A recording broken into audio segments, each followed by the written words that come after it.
Lucky Land Casino, asking people, what's the weirdest place you've gotten lucky? Lucky? In line at the deli, I guess? Aha, in my dentist's office.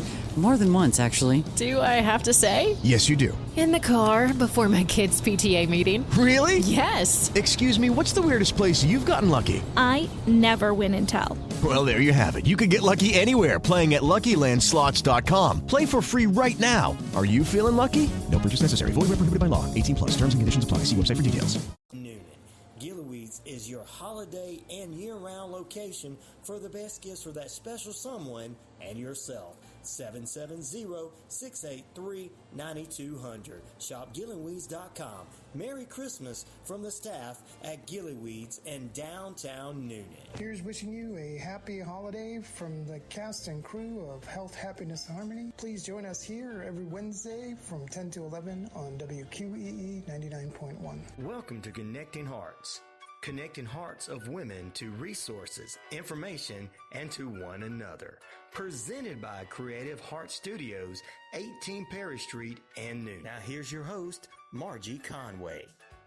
Moving is a big decision. Selling or buying a home in any market, but especially today's, can raise a lot of questions. Hi, I'm Amy with Killingsworth Realty. My husband Todd and I serve the Coweta and local area. Our purpose at our first meeting is to learn your goals, answer questions, and provide resources so that you can make the best decision for you and your family. Find us online at killingsworthrealty.com or call 678-525-0047 to schedule a free consultation today to discuss your real estate needs. You don't have to do this alone. Hello, I'm Pina Payne with Contour Mortgage, and we're so excited. We have just moved to this new company, and we are located at 560 Noonan Crossing Bypass in Noonan next to Art and Jake's. And we have some great products. Our interest rates are better than any other companies, and we also have some great products for the VA. We can do a better deal for you with fees than any other company. We have a lot of different kind of programs. Please join us every Thursday at 10:30 for the Connecting Hearts program. We will bring together mentors from our network to give you resources and inspiration on key areas of your life. I am your host, Margie Conway, the Joy Coordinator of Creative Heart Studio, located near downtown Noonan. Look for us on social media for a continuous stream from your carefully chosen mentors. Again, please tune in Thursdays at 10:30 to the Connecting Hearts program, where we connect the hearts of women to resources, inspiration, and one another. This is Margie from Connecting Hearts Network. I'd like you to take just a moment and listen to Linda Kirkpatrick explain to you what Family Patterns Matters is all about. Family Patterns Matter works with youth and their families to help overcome barriers that prevent their success. We meet twice a month with mentoring, tutoring, teaching life skills, resilience, gratitude, and kindness. We also bring music and art therapy. Please visit our website at www.familypatternsmatter.org. Shopping for insurance doesn't have to be stressful. I'm Christy, owner of Ellsworth Insurance, located here in Noonan, Georgia. We're an independent agency with access to multiple carriers for home, auto, life, health, and commercial insurance. We're your one-stop shop for your insurance needs. Visit our website at www.insurewithellsworth.com or call the office at 770-755-7053 to schedule an appointment. We look forward to meeting you soon. Are you looking for that special gift this year for your daughter, sister, mother, grandmother, or best friend? Give the gift of safety and self-defense. Hi, I'm Holly Reese, founder of Warrior Defenders. As a certified tactical self-defense instructor, I specialize in women's self-defense. Classes are weekly, in-person, or schedule a seminar. Online courses are available. You can shop self-defense products and tools on my website, warriordefenders.com. I'm here to help you customize the perfect gifts for the ones you love. I am Margie Conway, and this is the Connecting Hearts Network program. I have several different programs taped that you're going to hear over the next couple of weeks, and the intention was to play one of these this morning. But last night, I was with my children's ministry at church, and I was talking with the kids about the gifts the wise men brought. And, you know, you hear quite often that I love my essential oils and stuff, and so that ties in with essential oils. And I want to talk to you for a few minutes about the gifts that the wise men brought and the actual wisdom behind those gifts. It is something that I love to do, especially around holidays, is to look and see for reminders. Simple things we see, like the lights at Christmas, that Christ is the light of the world. That when we get presents, our greatest present was the birth of Christ and his sacrifice for our sins. And, you know, the candy cane can turn upside down to be the J. And really, honestly, anywhere you look in nature and in man-made stuff, there are reminders of the one true God and of Jesus who came for all of us. And, you know, I say this with all of you knowing I am a steadfast Christian and have firm beliefs. And I truly believe Christmas is about Christ, not about all the things that we buy in the store and any other things that might come into the celebrations. I believe it all begins and ends with Christ. I love that it gives me time to share that message with people in different ways. And it also gives me time with my family because they are very important with me. So let's take just a minute and talk about presents. When I asked the kids last night, what presents did they want for Christmas? They all had their lists. You know, we all do. I even have my list of what I would want because we're moving into a new space and there's a couple of chairs that I want to put into that space. And, you know, I would love to have a new TV screen so I could use the smart TV with my phone for presentations and, you know, different things I want to do to make this space just great for our friends that's going to come in with us and study over the next year. So we all have our Christmas list. And as children, we go sit on Santa's lap and we have a list and read it out.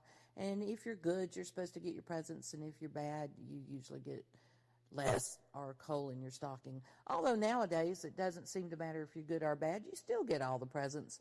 And so, you know, we have those traditions that we do. And presents date way back. But the ones we're going to talk about today are specifically the ones that the wise men brought to Jesus at the Nativity. And when we talk about the Nativity, you know, it's like it all happened in this one night. And it really didn't. The wise men were a little bit later on the scene. They weren't there the night Jesus was born. They were there and visited into a house where Jesus was a small baby. And still not old enough, you know, that they had traveled a lot. And so they still found them. But the amazing thing about that is that star was still guiding them in the sky. They knew what star they were looking for. We call these men magi or wise men or the three kings. And we say they came from the east. You know that song, "We three kings of the Orient are traveling with gifts from afar." And it's they were coming to worship who they knew would be the Messiah. And like I talked with the children last night, is, you know, a big part of the story is the king that was there at the time. Because the people of Israel were once again, you know, under the tyranny of a king that ruled them harshly. And they wanted to be out from under that. And so the people of Israel were looking for a Messiah because they knew a Messiah was supposed to come. Well, at that time, their idea of a Messiah was going to be a king. It was going to be a warrior because that's how kings became kings back then. It was going to be a warrior that would come lead the fight to take them out of this oppression that they were living under. So the last thing they would have been looking for as a Messiah would have been a baby that was born in a stable that, you know, just a small baby. So it would have been hard for a lot of them to look and say, oh, that's our Messiah. It's easier for us to look back now because we have more of the history and we have more, you know, proof, if you really have to have that, of who Jesus was. But they were looking for a king. And so we have the Magi and the wise men and the three kings who were indeed wise. And at that time, not everybody studied. But when they studied the scriptures. They had the Old Testament and they had the words from the prophets and all of those documents, and they studied all the prophecies about Jesus, and there are hundreds of them in the Old Testament.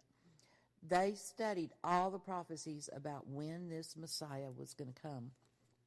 So these guys, that was their purpose. Like, we go to college to become a doctor, but you go to college and you can become a pediatrician or you can become a heart surgeon when you're in medical school. Which one you're going to be determines which line of study you're going to do. And so these guys wasn't just in general studying, they were focusing on the prophecies about the new Messiah that was going to come. So while they were focusing on these prophecies of the Messiah, they came across the ones that said there would be a star in the sky. And this wasn't just any star, this was a unique star. It was the Star of Bethlehem, and it wasn't always there.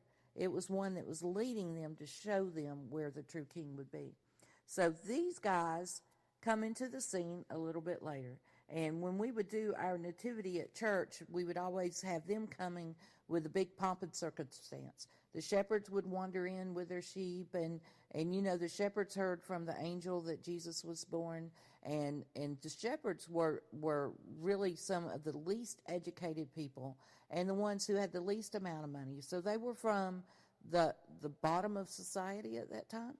They were the ones that you would think would need a helping hand or need a little bit more. Yet they saw the angels in the sky, and they followed what they told them to do till they found the baby Jesus. So on one end of the spectrum, we have the people who were oppressed, the people who were not doing well, that were uneducated, and on the other end, we have the highly educated people who had well means because they traveled far.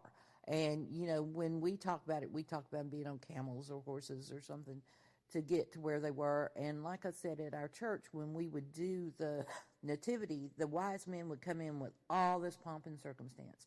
Their servants and everybody with them, and make a big deal out of these kings were coming to worship Jesus. I'm going to read to you for just a minute from Matthew chapter 2 about the wise men who came. So in Matthew chapter 2, it says, "When Jesus was born in Bethlehem of Judea, in the days of Herod the king, behold, there came wise men from the east to Jerusalem, saying, Where is he that is born King of the Jews? For we have seen his star in the east, and we've come to worship him. When Herod the king had heard these things, he was troubled, and all of Jerusalem with him. And when he had gathered the chief priests and the scribes of the people together, he demanded of them where Christ should be born. And they said unto him, In Bethlehem of Judea, for thus it is written by prophets. And thou, Bethlehem, in the land of Judea, art not the least among the princes of Judah, for out of thee shall come a governor that shall rule my people in Israel. Then Herod, when he had privately called the wise men, he inquired of them diligently, When did that star appear? And he sent them to Bethlehem and said, Go and search diligently for the young child, and when you have found him, bring me word again that I may go and worship him also. When they had heard the king, they departed, and lo, the star which they saw in the east went before them, till it came and stood over where the young child was. When they saw the star, they rejoiced with exceedingly great joy. And when they were come into the house, they saw the young child with Mary his mother, and they fell down and worshipped him. And when they had opened their treasures, they presented unto him gifts of gold, frankincense, and myrrh. And being warned of God in a dream that they should not return to Herod, they departed and went to their own country another way. First of all, that's very wise men. They could tell when somebody had bad motives and wasn't telling the truth of what they did. So they weren't going to let King Herod know what they did. But they brought unto the baby Jesus 3 gifts, gold, frankincense, and myrrh. We have always talked about that, as we have talked about the wise men and the manger and all these things. And the wise men showed courage and perseverance and joy, but they were very wise. And as we have studied over the years, and as I've heard different sermons preach, and I've studied intentions myself and in the Bible, there was wisdom in the gifts that they brought, the gold, the frankincense, and the myrrh. These have symbolic explanations for these gifts given. The gold is for a king. You would honor the king with the best that you had, and the gold, is worth a great deal of money, and that would be something that you would give to a king. The frankincense was for the priest. The frankincense, when you would go into the temple, the priest would be the ones that would go into the holiest of holies, the high priest would, to talk to God about our prayers and our askings. And so they would sanctify the area, and they would have the lanterns that had incense in them that they would, spread about the area to put a sweet aroma when you talk about the temple up to God. Well, frankincense was that incense. Frankincense is a very powerful product, and I'm going to tell you some about that in a moment. But at that time, it stood for the high priest. And then you had myrrh, which was used for anointing and embalming and the sacrificial death. So they were acknowledging, whether they realized it or not, that Jesus was our king, that he is our high priest, and that he was going to have a sacrificial death for our sins. But God had practical reasons for having them bring those treasures. And I have put a lot of study and taken some courses into the gift of the Magi, talking about the gold, frankincense, and myrrh. There's not much more I could teach most of you about gold that you don't already know. You know how they mined for it. You know how precious it is. You know how the value goes up and down, but it stays up more than down, more than anything else you can do. I have gold jewelry. We have, gold coins, just gold. It's something that holds its value and that you can use as a commercial commodity for those things. So, of course, they were taking baby Jesus and fled to Egypt. They needed money to be able to live, and so they had that gold to be able to take care of Jesus. But symbolically, it was because he was the king. When you come to frankincense and myrrh, those are some of the spices that were listed in the Bible that had been used for many things. So that's what I'm going to talk to you about right now. I use both in essential oils. I'm a doTERRA wellness advocate. I believe strongly in the power of essential oils, and I love to study how they've been used even back in biblical times, because it's not some new invention some man came up with. It is an organic thing that God put on this earth for our well-being. So essential oils have been used for thousands of years. Many ancient texts, including the Ebers Papyrus and the Bible, have documented the use of essential oils. The Ebers Papyrus is one of the oldest known medical documents in history. It is an Egyptian medical papyrus of herbal knowledge that dates back to 1550 BC and has over 700 formulas and remedies. When you go to the Bible, it has over 600 references to essential oils and aromatic plants from which those oils are extracted. Myrrh and frankincense are the most frequently referenced essential oils in the Bible. According to the Center for Aromatherapy Research and Education, myrrh is referenced directly and indirectly over 156 times, and frankincense is referenced directly or indirectly 81 times. Frankincense is known as the king of essential oils. In ancient times, even in as many as 3,000 years before Christ, it was one of the most valuable commodities, more valuable than gold. It was in such demand from pharaohs and Caesars that the frankincense trail was created. This trade route supplied thousands of tons of frankincense from the southern coast of Oman to the Holy Lands, following the coast of the Red Sea. It was approximately 24,000 miles long, and caravans up to 6,000 camels would travel this route. Historical uses of frankincense include burning the incense in religious ceremonies, to support digestion, to aid in gum health, for beautification masks, in our cosmetics, insect repellents, perfumes, and salves. Frankincense is also the key ingredient in ancient embalming processes. Myrrh is known as the queen of essential oils. Myrrh appears more frequently than any other plant substance in the writings of the Greek physician Hippocrates. Most Egyptian medicinal formulas include myrrh. Egyptian women wore crowns of wax infused with myrrh. As the wax would heat in the sun, it would cover their bodies with myrrh oil. Historical uses of myrrh include incense in religious ceremonies, perfume, health aids, facial treatments, and air freshener to purify the dead, and it was also a key ingredient in the embalming process. When we go to modern days now, frankincense and myrrh essential oils have many uses. We're going to highlight a few of our major preferences for it and some of the things that we've learned over the last several years. Frankincense promotes calmness and relaxation. It is great for skincare. It reduces the appearance of skin imperfections and helps with healing nearly everything related to skin issues, such as sores, burns, and cuts. Frankincense exhibits many potential health benefits relating to joint and muscle pain, stomach problems, allergies, asthma, cough, headaches, diarrhea, mild depression, and others. Its properties are believed to support the immune systems. They are doing clinical studies now, and many believe that frankincense has anti-cancer benefits. So you can go to the Cancer Society of America and look, and you can find clinical trials where they're using frankincense in treating cancer. Frankincense to us is known as a booster oil too. It is very powerful on its own, but you add a drop of frankincense to any other combination that you're doing, and it like doubles the power of it. Frankincense is one of the few oils that can penetrate the blood barrier to your brain. So if you have, concussions and other things, frankincense helps with that. Now, all of these are to support your system. We are not saying that frankincense cures everything known, but we are saying frankincense, even after all these years, we're just barely getting into all the uses that frankincense has. Most of us in the oil world will put a drop of frankincense under our tongue every morning because it helps just boost everything in your body. Myrrh has properties that's believed to heal dental infections.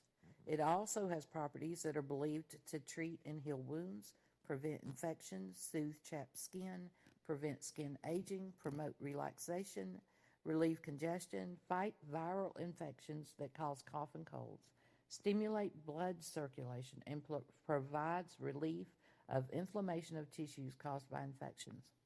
Myrrh has a great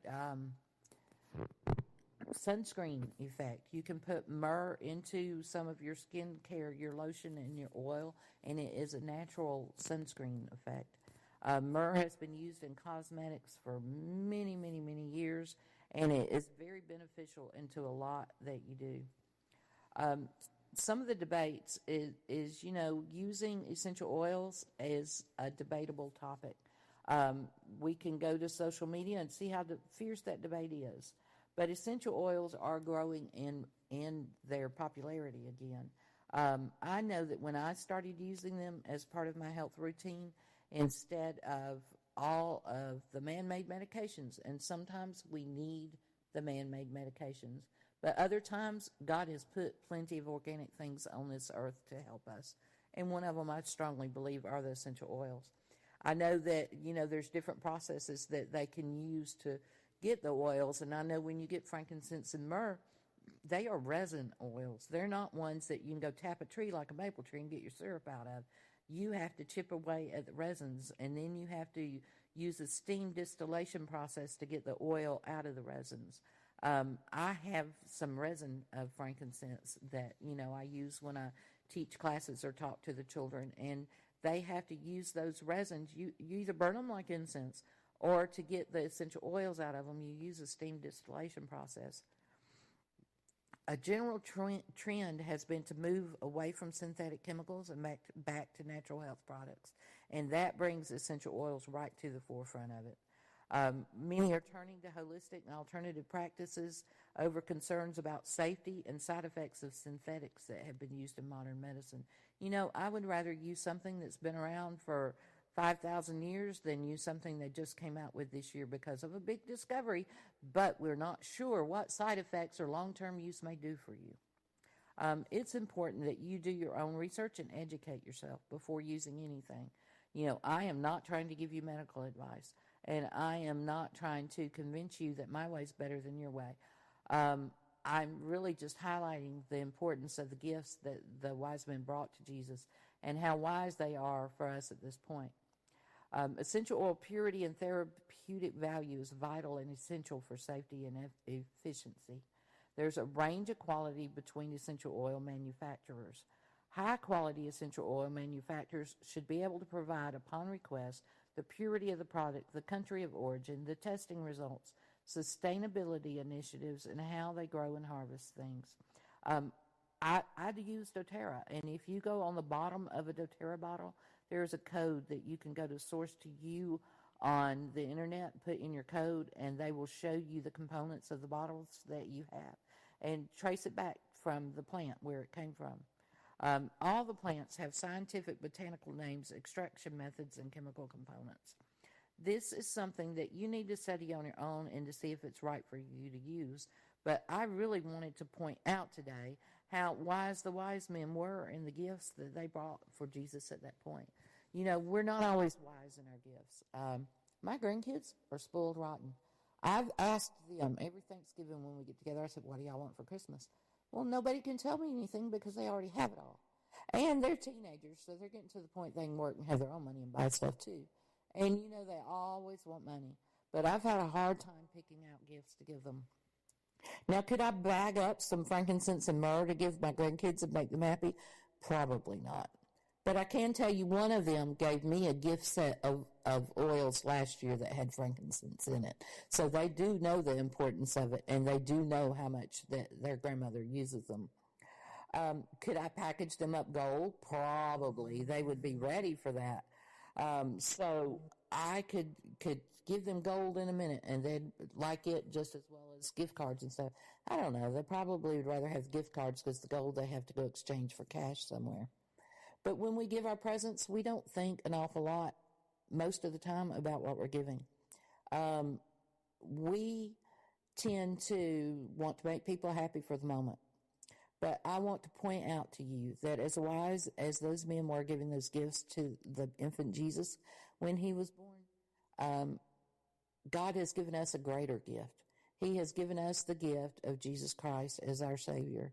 And there is nothing that can beat that. So if you know yourself that Jesus was born as an infant to a virgin in a manger to follow the prophecies that was in the Old Testament, and you realize yourself that he was the Son of God and he was given as a sacrifice for our sins, then you've received the best present you're ever going to receive. And the best present you could ever give your family is to make sure they know that too, to share Jesus with them this season, to let them know and see your faith. I think the best thing parents can do for kids is let them know you're praying for them. Let them know that you believe in Jesus, that you stand on that solid rock, and that you pray for your children ardently. And share with them Jesus, because you wouldn't want them to pass without having him. So that's just my thoughts about presents this year. That is just my thoughts about wanting to educate you about, you know, one of the Bible stories that tells us about Jesus and the gifts that was given to him. That's the way the Bible is, guys. It is consistent. It does not contradict itself at all. And anyone that tries to tell you it contradicts itself, when you go read the context of the scriptures they're using, you will see that they are wrong. So the greatest gift you give yourself and your family is to know Jesus and to bring him into your home and have him as the center of your holidays and any other celebration you have. Thank you for listening to me today. I hope you got a little bit of something out of this, and I hope that you have very happy holidays. Thanks for tuning in to Connecting Hearts of women to resources, information, and to one another. Presented by Creative Heart Studios, 18 Perry Street, here in Noonan. 404-528-8461. Until next time, have a wonderful day. Lucky Land Casino, asking people, what's the weirdest place you've gotten lucky? Lucky? In line at the deli, I guess? Aha, in my dentist's office. More than once, actually. Do I have to say? Yes, you do. In the car before my kids' PTA meeting. Really? Yes. Excuse me, what's the weirdest place you've gotten lucky? I never win and tell. Well, there you have it. You can get lucky anywhere, playing at LuckyLandSlots.com. Play for free right now. Are you feeling lucky? No purchase necessary. Void where prohibited by law. 18 plus. Terms and conditions apply. See website for details. Nerds, do you copy? We need your help. It's your turn to save Hawkins. Unlock your power as you journey through the halls of Hawkins Lab into the Upside Down. Team up with 11, Dustin, Mike, Lucas, Max, and Will to save your city before it's too late. Once you make it out, grab a bite at Scoops Ahoy or Surfer Boy Pizza, play in the Palace Arcade, and snag exclusive merch. Stranger Things, the experience, now open in Atlanta. Get your tickets at strangerthings-experience.com and be the hero of your own adventure.